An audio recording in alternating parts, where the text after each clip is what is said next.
जयराम जी जब मुख्यमंत्री थे और मैं लीडर ऑफ ऑपोजिशन था, तो अध्यक्ष महोदय हम इनको कहते थे कि लीडर ऑफ ऑपोजिशन के रूल्स बना लो, लीडर ऑफ ऑपोजिशन का क्राइटेरिया सेट कर लो। तो इनको लगता था कि मैंने तो हमेशा मुख्यमंत्री रहना, मैंने क्यों बनाना लीडर ऑफ ऑपोजिशन का क्राइटेरिया। फिर अब ये बने, अब इनको दिक्कतें समझ आ रही कि कहाँ कहाँ कोठी की दिक्कत है, कहाँ कार की दिक्कत है, कहाँ पीए की दिक्कत है, कहाँ पे किस चीज़ की दिक्कत है। इसलिए ये जो संस्थान है अध्यक्ष महोदय, ये संस्थान सुप्रीम है और कभी कोई कुर्सी पे है, कभी कोई कुर्सी पे है। और मैं अपने साथियों से, मैं भी 25 साल एमएलए हो गया, लगातार यहाँ पे बैठ रहा हूँ। मेरा आप लोगों से एक आग्रह जरूर रहेगा कि आप ठीक है भ्रष्टाचार पे चर्चा करो, किसी पे चर्चा करो, लेकिन एक दूसरे के कपड़े मत फाड़ो, मत फाड़ो। अपना इंस्टीट्यूशन जो है ये एक मंदिर है। हाँ, नहीं झूठे भी क्या, झूठे ही होते हैं सारे, कौन सा सच्चा निकल रहा है। लेकिन ठीक है, कोई आपको बहुत, अब क्या है, मैं जब पहली दफ़ा सीपीएस बना, आपने 2.5 साल में हटा दिया। हमें अध्यक्ष महोदय वो बहुत फ़ायदेमंद दे गया। मैं लगातार 25 साल एमएलए बन गया। अगर मैं 2.5 साल पे नहीं हटता तो शायद 5 साल पे हार जाता। अब मेरे 6 साथी आपने हटवा दिए। मैं इनको कहना चाहता हूँ, चिंता मत करो, आप दोबारा एमएलए बन जाने, आप सब दोबारा एमएलए बन जाने।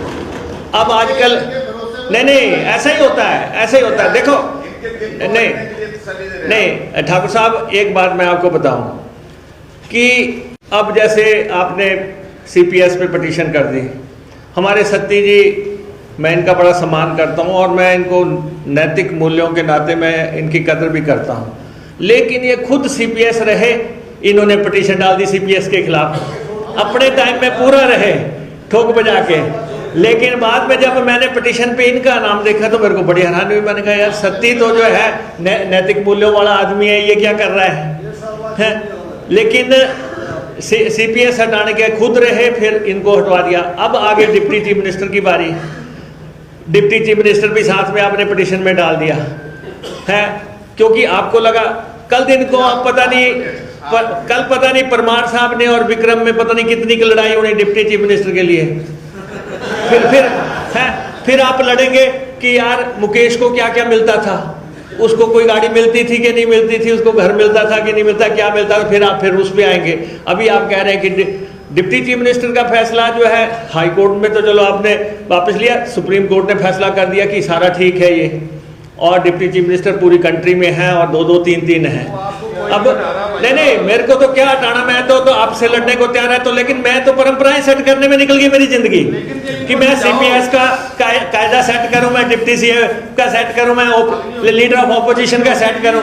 इसलिए अब देखना, सबसे ज्यादा तो माननीय मुख्यमंत्री नहीं ये नहीं कर रहे हैं, इनका कोई मतलब नहीं है, अपने काम में लगे हुए हैं। लेकिन ये जो है, लेकिन अब लगे हुए हैं, अब लगे हैं एक दूसरे के ऊपर अटैक करने के लिए। अब मैंने मुख्यमंत्री जी को कहा था, इन्होंने जो है एमएलए कमरे जिसमें ठहरते पता नहीं कितने के महंगे कर दिए, रेस्ट हाउस में ठहरना मुश्किल हो गया। जितने लोग जाते हैं इतना बिल आ रहा है। जब हम जाते हैं, लोग सारे कहते हैं इनकी वेतन रोक दो, इनका भत्ता रोक दो, इसको फलां भत्ता काय को, इसको टेलीफोन भत्ता काय को मिलता है। जबकि लोग आते हैं सवेरे ही कहते हैं कि जी आपके पास आए हैं, मेरा इलाज आप करा दो, मेरी मदद आप कर दो, आप फलां कर दो। कोई कहे कि किसी को कटसी नहीं दिखाई जाती, चाय नहीं पूछी जाती या कोई और चीज़ें नहीं पूछी जाती। लेकिन सबसे ज़्यादा अभी आप चाहे जीत के आते लाख भर आदमी में, लेकिन सबसे बड़ा विरोध आपका बाहर अभी शुरू हो जाएगा। किसी भी चीज़ पे आप कोई अंदर फैसला करो तो कम से कम खुद तो आप ठीक हो जाओ, अंदर क्यों कपड़े फाड़ रहे हो एक दूसरे के। थोड़ा सा संयम रखो, जहाँ भ्रष्टाचार है उसको करो। बाकी आपका बहुत बहुत धन्यवाद। Positive suggestions. राहुल गांधी जी